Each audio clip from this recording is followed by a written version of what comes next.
So today we're talking to Judy Pareya, volunteer of the Rose, breast cancer survivor, and most of all, our shrimp boil champion. She's here to tell us about the shrimp boil, but she's also here to share her story as a patient. She came to the Rose for years as an insured woman, and then her husband lost his job and they lost their insurance, and that was when she was diagnosed. I was always impressed that Judy continued to do her mammograms no matter what, and she knew that if she came to the Rose, she would be taken care of, and that's exactly what we did.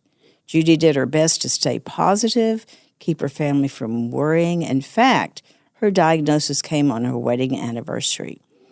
But as Judy would, she didn't tell her husband because she wanted it to be a fun day for her and her husband. Judy's been a survivor for 24 years now, and she's been a volunteer at the Rose for just about that long.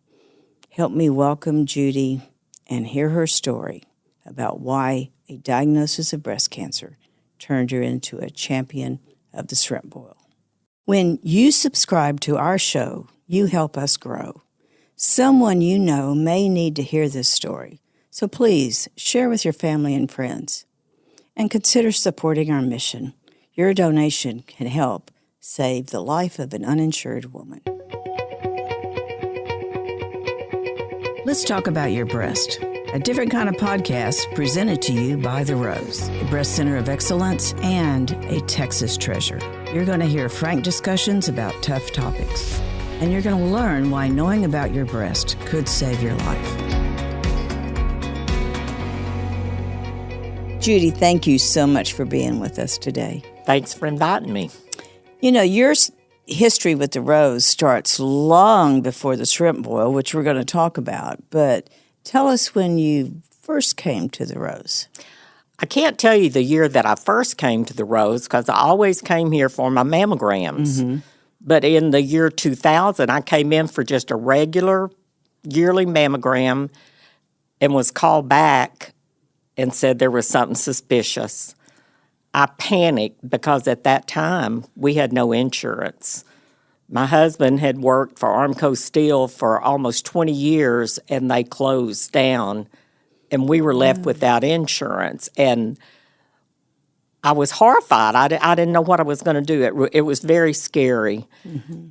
And just in a blink of an eye, y'all grabbed me and said, no, here's what we do, and took me through all the steps of being diagnosed and never charged me a penny. And I thank you for my life to this day. Oh, Judy, of course, that's what we do. But you know what I remember is that you weren't insured, but you still were going to go get that annual mammogram. Oh, absolutely. Yes. And, you know, that was just something that we didn't see very often. Usually the uninsured woman would come in with a problem. You know, it wouldn't be just for their screening. And I thought, now what would have really moved Judy to spend that money coming in thinking, you know, you're going to have to do something with it? Man, that's pretty impressive. I guess because I'd always taken care of myself and it wasn't that expensive. And so I started coming in 1990s, whenever. I don't know like exactly. $75 or something like that. I mean, it would have been silly not to in my mind, and thank the Lord I did. Yeah, sure enough. Wow. I know that that was right before we started patient navigation, or right at the time. I think it was right at the time because y'all just took me through everything. Well, then you were one of the first. Yeah. I mean, that's a definite history here. We're going to have to use you as, here's where it started. Here's living proof. What was, now, besides you being uninsured, I don't mean that would be my number one worry.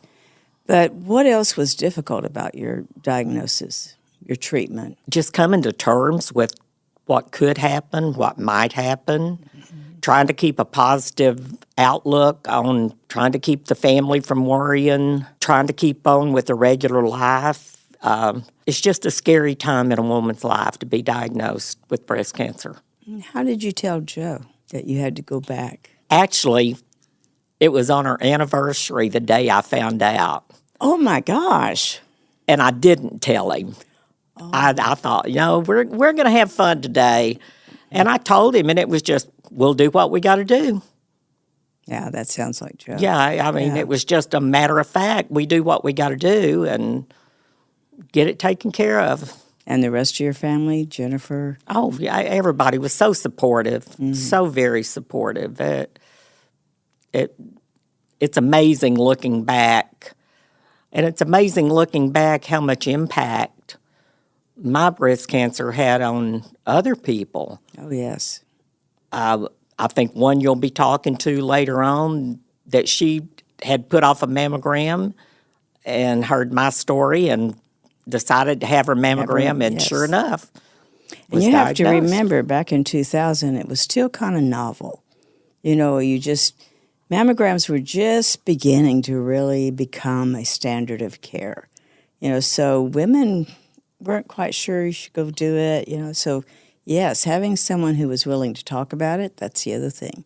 And you did a lot of public service announcements for us and went on television, radio to tell your story. Back then, women still were not talking about it a lot. So that was different. Well, and also being in the position we were in, I reached a lot of women, whole lot of women, and especially in the Pasadena area, because that's where our business was, and everybody's interested. They want to know, are you okay? How's it going? And you just have that positive attitude because you got so many people behind you, loving you and wishing for your good luck. Right. So 24 years? Yep. 24 years. Wow, that is congratulations. Thank you. Really, Thank really, you. that's I celebrate every year. I know you do. Now, what put it in your head to raise money for the Rose? Y'all had a program that you had started, and I think it was called Mind, Body, and Spirit. Yes, you were one of the and I got participants. to be participating in that, and it just kind of gave you courage or the want to do something else. Like, look at all this. Golly, they're helping everybody else. We need to help them. And just giving back, as y'all say. Yeah. And it started with Jamming with a Cure? Jamming for the Cure. And then I got on the committee, couldn't even tell you the exact year. I think probably 2002, 2003. Just sat back, didn't participate, just listen. But y'all needed people on the committee because I think then it was mostly your employees that was doing all the work. Yes. And the couple that had been cooking for some reason had to bow out. Right. And silly me, I said, hey, I got a guy I can cook. And that's where little Mark came in. I always wondered how you convinced him to become hey, Mark, our cook. We just need you. Joe asked him, you think you could cook about 500 pounds of shrimp? Well, yeah. And he brought the other cookers. And a lot of the other cookers were our customers also. It was just a community thing with us and our immediate. Of course, it's grown so much. He's brought in a lot of people. Oh, yeah. And yeah, that cooking team is impressive. Very impressive. They are like clockwork here. They set this up at whatever time it is. He knows what's coming out of that. Oh, absolutely. Pots. Yeah. And they've replenished the equipment we started with. Yes. Oh my! It was a good thing. It was a real good sure thing. About that. Yes, it was. It just kind of happened. It just kind of fell into place. But it fell into place because people like you kept coming back every year and being on that committee. Now, it became a challenge. How can we do better this year? Right. Can we do better next year? And last year we topped 200,000, which was a record. And oh my gosh, that just raised that bar, Judy. We got to do a whole bunch this year. Well, we'll do it. We're going back to the 80s, so. I know. I'm not sure how that got going, but our theme is back to the 80s. And what are you going to wear? I don't know, but I bet there'll be a lot of Hawaiian shirts there anyway. Do too, yeah. Somehow or another, the shrimp boil became Hawaiian time, and then I remember, and you may have been on the committee when I tried to get everyone to change. And let's cook something else. Let's have a barbecue or something. And boy, was I voted down. It was no way we're going to do shrimp. It's now the shrimp boil. It That's is for that. sure. That is it. Tell us. You describe the shrimp boil for our listeners. What happens?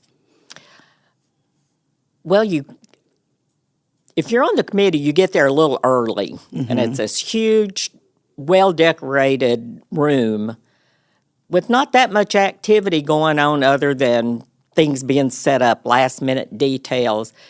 And then slowly but surely the people start coming in, and you see, hey, how are you doing? Right. Hadn't seen you in a while. And the excitement, I think, just builds with the people coming in and seeing each other, and always have some good music going in the background and people talking and all the different things there are to do. You got your cake sales, they got your bar that we all like to go to. You got your raffles, auctions. I mean, it's just something for everybody. What is the alcohol toss where you have that ring toss for? Yeah, it's starting to sound like this is too much of a party, but no, it's not that way at all. No, people just come to have fun. And you're right. I see people there every year that I haven't seen for a whole year, and here they are back again, just to help us serve, and that means so much. Shrimp boil is like you can see our whole community of supporters, of people we've helped, of patients. They're all there. It's such a fun event. It is a fun event. I would recommend anybody to come out and have fun with us. It's good. And we try to recognize the survivors. I think sometimes people are a little shy to come up front, but it's what we do. I mean, that's when you can really see the mission. Every year y'all bring us up front and give us a beautiful pink lei. Yes. And it is. I've been there many times when I know somebody's has either fought or is fighting breast cancer. And I'll go, no, come on. No, I don't deserve to be up there. What do you mean you don't deserve to be up there? We're honoring you. Come on, let's go. Wow. And it's very emotional standing up there getting your picture taken because all these strong women have gone through what you've gone through, and some of them are just starting on that journey, and it's scary. Yeah, it's very scary. And I think something like the shrimp boil gives you a good outlook, and you walk away and you're feeling good and think, I can do this. I can do this. And you hear the stories from people like you who have made it 20 years, 25 years, and you're going, oh my, there is lots of hope I think when your first diagnosis, you always have that thought, am I going to be a statistic? Right. And it's so good to be around people that have made it. Right. 5 years, I think, was the first time I really breathed. That seemed to be a good starting point. Ooh, I made it 5 years. I can do this. And it's just a scary time for women. And I think the shrimp boil is a good opportunity to bring people, be happy. Be happy. Every day's a gift. Every day. You were pretty young when you were diagnosed. I was 56. That's pretty young. Yeah, well. I mean, looking back now, we both think, well, that's pretty young. Tell me about Ella. Oh, my goodness. My sister-in-law. I had two sister-in-laws, and both of them are great. Both of them are talented, but Ella could quilt. And just when we first got involved with the shrimp boil, I would ask friends and neighbors, whoever, to donate something. It was mainly silent auction. It was mainly silent, yes. And she started making quilts. Well, what I didn't realize at the time, Ella designed all her own quilts. She didn't use patterns from other people. So anybody that bought a quilt from the shrimp boil, it's a Ella original. And you're not going to find that anyplace else. I should have realized that because they all had that unique theme to them. She always picked something different. She wrote the title. She always Right. titled her quilts. Right. And it's always on the back. Yeah. Yeah. And she must have done that for, I guess you brought her in probably 2003 or when she started doing those quilts for us. Yeah. Yeah. Yeah. She at the time she was still working, so it was not the extravagant quilts like she donated later on. And not only did she do all the work, she bought all her own material. She spent a lot of money making those quilts. Absolutely. But was so happy. Oh, it made her so proud. Oh, yeah. And I'll go back to the Waltz Across Texas. This is something I don't think Jennifer even knew. When she was back there bidding for her best friend, I was sitting at the table with my best friend that was bidding against her. Oh. And once it got to 10,000, my friend, the Buxtons, they thought they had won it, and they quit bidding. Oh. But as it turned out, that wasn't the case because she didn't go to the 10,000. She went to the 9,500. Anyway, it was exciting for all of us. The quilt was dedicated to Joe and I. Waltz Across Texas, because we loved our dancing, our country music, and everything on the Waltz Across Texas relates to Texas. Oh, yes. It's all musicians from Texas, so Right. it's a beautiful quilt. It really is. We have so many pictures of that, of her showing us the different things on that. And I know our listeners won't appreciate this, but somehow or another you got her to do a mini podcast with Freddie. And was she mad? She was so mad. I really didn't think. Y'all had told me you wanted to get a little broadcast with her. Mm-hmm. I didn't really think she would be mad about it. And I just didn't say. I tricked her into going in there. And she kept giving me this look. And I thought, you know what? She really is mad. And afterwards, yes, I heard a few choice words. But I'm so thankful we got that. Yeah. As you know, she passed this Right. past, last year now. Yeah.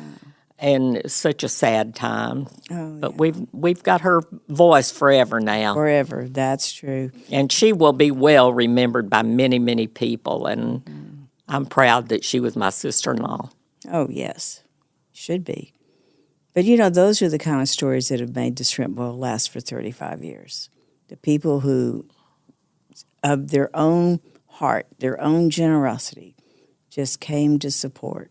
And think of all the uninsured women you've helped. Oh, my goodness. Oh, my gosh. If I went back and looked at the increase in uninsured we've had every year, I mean, it's phenomenal how many people still need help. But it hasn't gone down. No. And it just seems like, just like you, it always happens at one of those in-between times. You lost insurance. Some of our ladies have had a divorce. Some of our ladies, it's they've lost their job and they just don't have the insurance. It's not like they've always been without. So it's really hard to ask for help. That's exactly right. Mm-hmm. It is hard to ask for help. And had the Rose not just took me by the hand and did it for me, I really don't know what I would have done. I truly don't know what I would have done. So, ever thankful. I really hadn't thought of that, but you wouldn't know. I mean, even when you have insurance, you don't know what's the next thing. What's the next thing? I've always said everybody, no matter what disease, no matter insured, uninsured, we all need a navigator. We all need someone to say, here's your next step, and here's why it's important. And, we need to get you on in. Because, my gosh, that can be a very paralyzing time with fear. I mean, it just can be. And I think the shrimp boil is the perfect example to let people know that the Rose is there to help. That's what y'all do. That's your job. Right, that's our job. And I say this all the time, the only reason we can do it is because of community. It has been this community that supported us for so long. Oh, it has been and great. Kept us going, yeah. And, of course, I think you as a committee member knows this, but the Shrimp Bowl happens on the last month of our fiscal year. So we always count on it to get us through that year. And we say our mission hadn't changed in these 38 years, but a lot of things haven't changed. We still wait on the Shrimp Bowl, and it is such an important event to us. Thank you for being on the committee for all these years. Thank you for bringing your entire family.